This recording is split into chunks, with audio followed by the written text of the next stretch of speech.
Ange n'était pas un enfant comme les autres. Chaque matin, il allait dans la forêt chercher des rondins de bois. Il s'asseyait ensuite sur un vieux tronc d'arbre et il les taillait pour en faire des statuettes. Ange aimait créer toutes sortes de personnages, des rois, des reines, des chevaliers ou des enfants, des sorcières guérisseuses ou des saltimbanques. Mais malgré qu'il passait la journée entière à tailler ces personnages, le soir venu, il les prenait dans ses bras pour les jeter une par une dans la rivière. « Arrête donc de jeter ces bêtises dans l'eau !» lui criait la vieille mère. « Va donc aider ton père au village. Il a sûrement besoin de tes bras. Tu perds ton temps et un jour la rivière t'engloutira. » Ange n'écoutait pas la vieille femme. D'ailleurs, il ne parlait jamais à personne, même pas à son père, qui en avait bien du chagrin. Ange était trop bien occupé à sa besogne quotidienne. Pour lui, il y avait au fond de la rivière d'innombrables peuples qu'il aimait créer de ses mains. Il aimait leur donner la vie. En dieu de l'eau, Ange s'imaginait les naissances et les morts, engendrés par l'amour et les guerres qui tapissaient le lit de l'immortelle rivière. Chaque soir, après son offrande, Ange avait de la peine à quitter son royaume, où l'eau y coulait sans arrêt, et, parfois, pouvait emmener tout un peuple vers l'oubli. Que devenaient les peuples oubliés ? Se demandait Ange. Il taillait parfois quelques outils, des maisonnettes ou des armes pour ces peuples. Il espérait les aider, car l'idée qu'ils puissent tomber dans l'oubli le terrorisait. Les journées passèrent sans aucun changement pour Ange.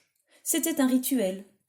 Chercher le bois dans la forêt, tailler le bois en statuettes, les jeter dans la rivière et, la nuit, s'imaginer les vicissitudes de son royaume.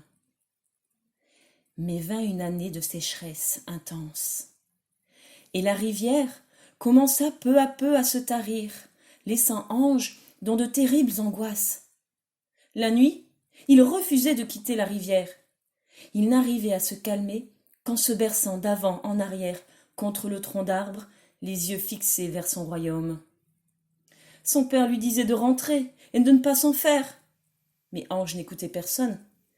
Il écoutait juste le flot de l'eau qui peinait à couler. Et un matin, Ange s'approcha, le souffle coupé, de l'immense veine desséchée, et il n'en vit aucune statuette qu'il avait créée n'était au fond de la rivière. Morts, morts, ils sont tous morts, tout disparu, l'oubli, c'est l'oubli, cria-t-il, les yeux remplis de larmes.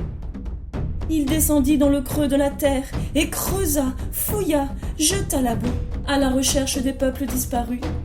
Haletant, en sueur, il s'évanouit sur la terre de son royaume. Il fallut attendre une caresse sur sa joue pour le réveiller de sa torpeur. Ouvrant les yeux, une petite fille se tenait debout devant son visage. Elle lui tendit un mouchoir pour qu'il puisse essuyer les yeux. « Il est bien trop petit ton mouchoir, » lui dit Ange.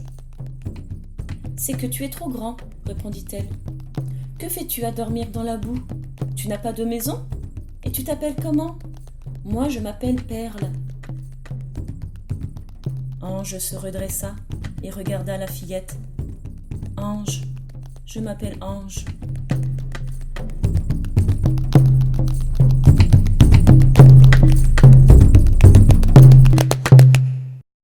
Cette histoire fait partie de la série 3 œuvres, une histoire. Le principe est d'aller dans un musée, y choisir 3 œuvres d'art et de créer une histoire selon l'inspiration du moment. L'histoire Ange, l'enfant de la rivière est née de la rencontre entre 3 œuvres d'art au musée Le Louvre-Lens.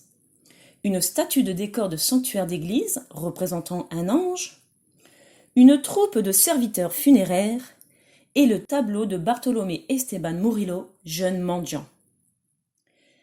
Avez-vous aimé cette vidéo ? Alors cliquez sur le pouce et abonnez-vous à ma chaîne Les Contes Ordinaires. Si vous attendez avec impatience un chapitre 2 à cette histoire, Dites-le moi en commentaire, car sinon, je laisserai le flot de votre imagination deviner la suite de l'aventure. Qui est donc Perle et que deviennent les peuples disparus? Si quelques idées vous viennent à l'esprit, partagez-les nous en commentaire. J'ai hâte de lire vos propositions et je vous dis à très bientôt.